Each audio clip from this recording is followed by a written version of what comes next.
नए घर में चुड़ैल, एक डरावनी लेकिन सीख देने वाली कहानी। उत्तर प्रदेश के एक छोटे से गांव में जहां शाम होते ही सन्नाटा फैल जाता था, वहीं पर एक पुराना और बड़ा सा मकान कई सालों से खाली पड़ा था। वहां के गांव वाले अक्सर कहा करते थे,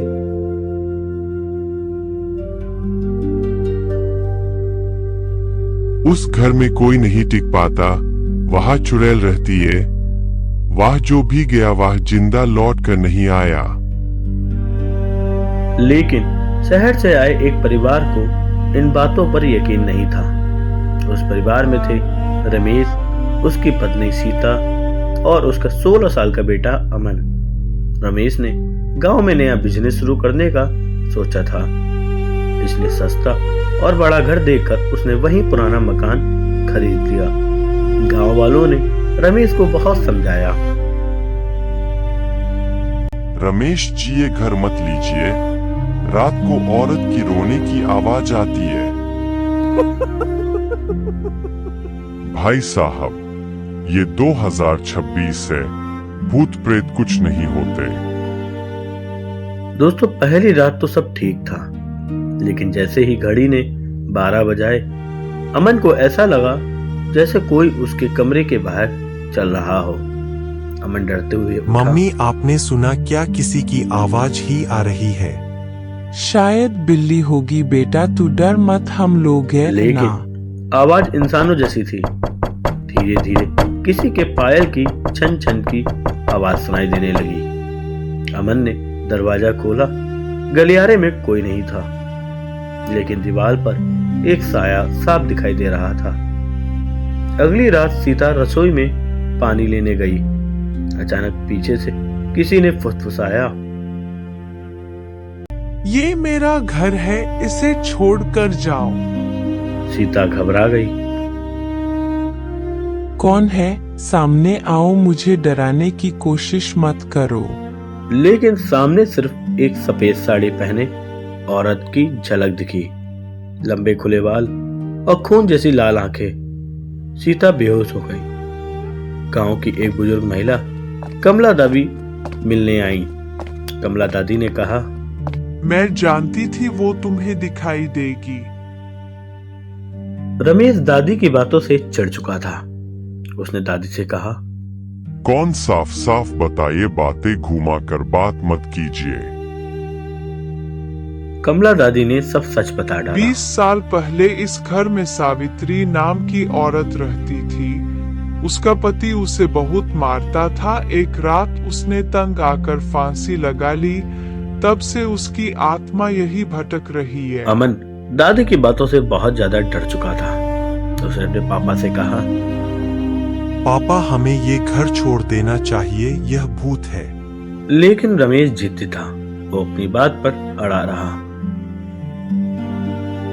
हम भागेंगे नहीं, अगर आत्मा है तो उसे शांति दिलाएंगे। उस रात अमन ने सपना देखा। सावित्री रो रही थी। सावित्री ने रोते हुए कहा, मुझे इंसाफ चाहिए, मेरे पति ने मुझे मारा, सच छुपा दिया गया। अमन घबरा कर उठ गया। उसे समझ आ गया, ये सिर्फ चुड़ैल नहीं, एक पीड़ित आत्मा है। अमन ने गांव के पुराने रिकॉर्ड खंगाले। उसे पता चला सावित्री की मौत आत्महत्या नहीं थी।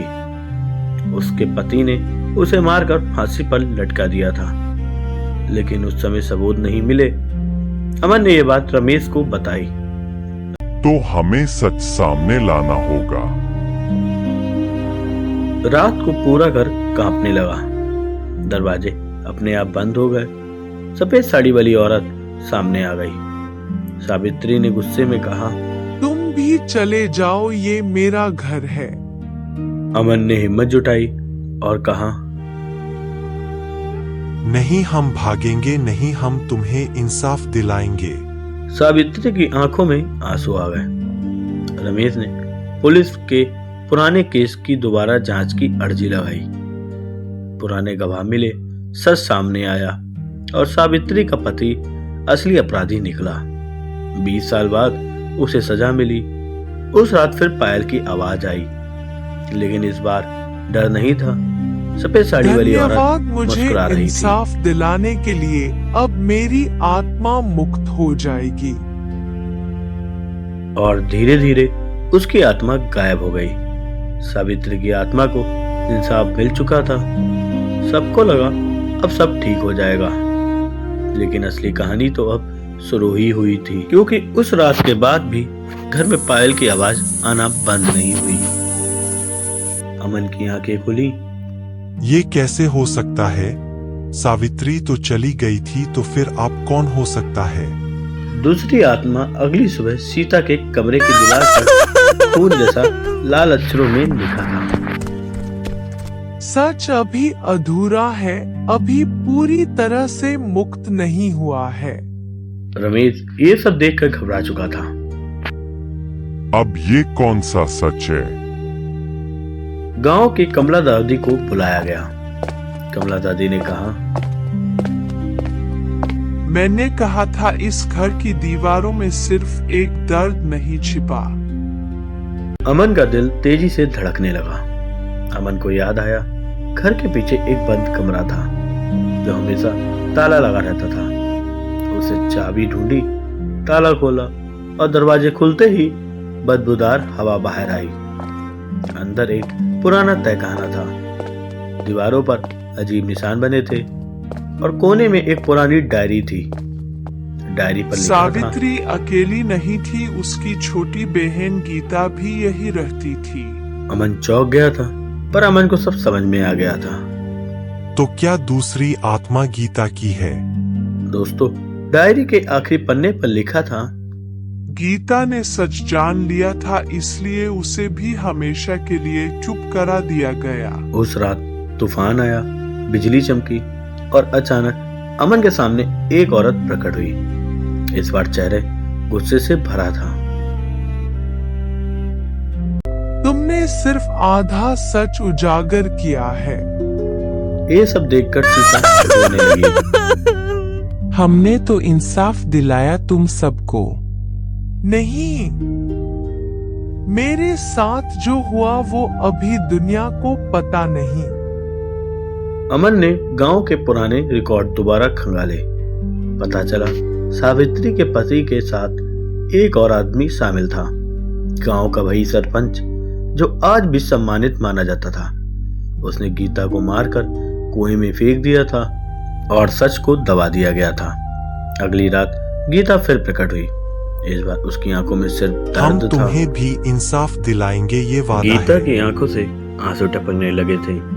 रमेश ने सबूत इकट्ठा किए, पुराने गवाह मिले, कुएं की खुदाई हुई, गीता की हड्डियां मिली। पूरा गांव हिल गया था। सरपंच जी गिरफ्तार हुए। 20 साल पुराना राज सामने आया और उस रात पहली बार घर में सन्नाटा था। ना पायल की आवाज, ना फुसफुसाहट। अचानक हल्की सी रोशनी फैली। सावित्री और गीता दोनों मुस्कुरा रही थी। धन्यवाद, अब हमें शांति मिल गई। और अचानक दोनों आत्माएं आसमान में विलीन हो गईं। सावित्री और गीता की आत्माओं को शांति मिल चुकी थी। गांव में फिर से सामान्य जीवन लौट आया था।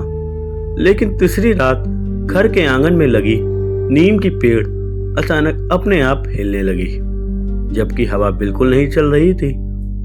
दीवार की घड़ी अपने आप बजने लगी थी। रात के 3 बजे पर रुक गई। अमन की नींद खुली। अब क्या बाकी है? सब कुछ तो देख चुका हूँ। अचानक से पूरे घर की लाइट चली गई। अंधेरे में एक भारी आवाज गूंजी। ये घर कभी शांति नहीं पाएगा।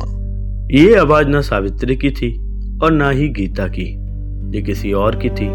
रमेश, हमें ये घर छोड़ देना चाहिए। लेकिन रमेश अब डर से ज्यादा गुस्से में था।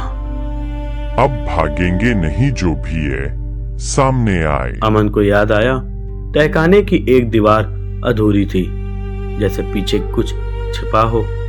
उसने हथौड़ा उठाया और धड़ाम पूरी दीवार अंदर।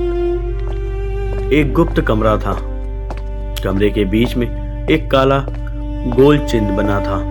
चारों तरफ लाल मोमबत्तियां के जाल बलि से शक्ति मिलती है। दीवार पर लिखा था। अमन की सांसें अटक गईं। 20 साल पुराना काला सच डायरी का एक और पन्ना मिला। इस बार लिखावट किसी आदमी की थी। गांव की शक्ति मेरे हाथ में होगी, 2 आत्माओं की बलि से मैं अमर हो जाऊंगा। अमन ये पढ़कर सब समझ चुका था। सावित्री और गीता की हत्या सिर्फ गुस्से में नहीं हुई थी, उन्हें एक तांत्रिक क्रिया के लिए मारा गया था। और वो तांत्रिक कोई बाहरी नहीं बल्कि उसी घर का पुराना मालिक था। अचानक कमरे में धुआं भरने लगा। काले साये ने आकार लिया। लंबा डरावना चेहरा, आंखें जलती आग। तुमने मेरा यज्ञ अधूरा कर दिया, अब तुम तीनों मेरी बलि होगे। अमन ने आंखें बंद कर ली थी, लेकिन तभी सफेद रोशनी कमरे में फैली। सावित्री और गीता की आत्माएं फिर से प्रकट हुई। हम अब कमजोर नहीं हैं। अब सच की शक्ति हमारे साथ है, हम अपना बदला लेकर रहेंगे। कमरे में तेज हवा चली। काली आत्मा और 2 बहनें के बीच भयानक टकराव हुआ। दीवारें कांपने लगी। अमन ने हिम्मत जुटाकर जोर से कहा, सच की जीत होगी। अचानक काला चिन्ह टूट गया। मोमबत्तियां बुझ गईं और काली आत्माएं चीखते हुए राख में बदल गई। सुबह हुई। घर में पहली बार सुकून था। नीम का पेड़ शांत था। हवा में डर नहीं, हल्की सी ठंडक थी। कमला दादी आई। अब ये घर शापित नहीं, पवित्र है। रमेश ने घर के आंगन में एक छोटा सा मंदिर बनवाया था। अमन ने तय किया, वो बड़ा होकर वकील बनेगा ताकि किसी के साथ अन्याय न हो। हर डर के पीछे कोई सच्चाई होती है। अंधविश्वास से नहीं, हिम्मत और सच से लड़ो। किसी के साथ अन्याय हो तो आवाज उठाना जरूरी है। सच कभी दबता नहीं, देर से ही सही सामने आता है। डर का सामना करने से ही मुक्ति मिलती है। अन्याय के खिलाफ आवाज उठाना ही असली हिम्मत है। दोस्तों, बुराइयां चाहे कितनी भी शक्तिशाली क्यों ना हो, सच और हिम्मत उसे बड़ी नहीं होने देती। अंधविश्वास से नहीं, न्याय और साहस से लड़ो। डर भागने से नहीं, सामना करने से खत्म होता है। गांव में अब सब कुछ सामान्य था, लेकिन कहानी अभी खत्म नहीं हुई। घर में शांति थी। रमेश ने सबके सामने अपने परिवार की गलती स्वीकार कर ली थी। लेकिन कभी कभी शांति तूफान से पहले की खामोशी होती है। पूर्णिमा की रात की चांद की रोशनी सीधे नीम के पेड़ पर पड़ रही थी। अमन अपने कमरे में पढ़ाई कर रहा था। उसने कानून की किताबें खोली हुई थी। मैं वकील बनकर हर अन्याय के खिलाफ लड़ूंगा। अचानक से खिड़की अपने आप खुल गई। हवा नहीं थी, फिर भी पर्दे लहराने लगे। आंगन में एक हल्की सी रोशनी दिखाई दी। अमन बाहर गया। नीम के पेड़ के नीचे एक धुंधला सा साया खड़ा था, लेकिन इस बार वो डरावना नहीं था। कौन है? साया साफ हुआ और वो उसके दादा की आत्मा थी। मैंने लालच में पाप किया, पर तुमने साहस से उसे खत्म किया। अमन की आंखें एकदम से नम हो गई थी। दादाजी, क्या अब सब खत्म हो गया? दादा मुस्कुराए। नहीं बेटा, ये अंत नहीं, ये तुम्हारे लिए एक जिम्मेदारी की शुरुआत है। दादा ने हाथ उठाया। नीम के पेड़ की पत्तियां चमकने लगी। इस घर को न्याय का घर बनाओ। जहाँ कभी अन्याय हुआ था, वहीं से इंसाफ की शुरुआत होनी चाहिए। अचानक वो रोशनी आसमान में विलीन हो गई। कई साल बीत गए। अमन अब बड़ा हो चुका था। उसने शहर में कानून की पढ़ाई पूरी की और फिर वापस गांव लौट आया। उसने उसी पुराने घर को एक न्याय सहायता केंद्र में बदल दिया था, जहां गरीब लोगों को मुफ्त सलाहें मिलती थी। एक औरत रोती हुई आई। मुझे मेरे ससुराल वाले मारते हैं, कोई सुनवाई नहीं। अमन की आंखों में एकदम आग थी। डरिए मत, अब सच दबेगा नहीं। उसने उस औरत का केस लड़ा और पहली बार गांव में किसी महिला को न्याय मिला। लोग कहने लगे थे, जिस घर में चुड़ैल थी, अब वहीं से न्याय की रोशनी फैल रही है। एक रात अमन अपने आंगन में खड़ा था। हल्की हवा चल रही थी। नीम का पेड़ धीरे धीरे झूम रहा था। अचानक एक हल्की सी पायल की आवाज आई। अमन मुस्कुरा गया। धन्यवाद, अब मैं समझ गया हूँ, कोई डर नहीं था, बस आशीर्वाद था। दोस्तों, कभी कभी चुड़ैल कोई आत्मा नहीं होती, वो हमारे कर्मों की छाया होती है। जब तक हम गलतियों से भागते हैं, डर पीछा करता है, लेकिन जब हम सच का सामना करते हैं, वही डर हमारी ताकत बन जाता है।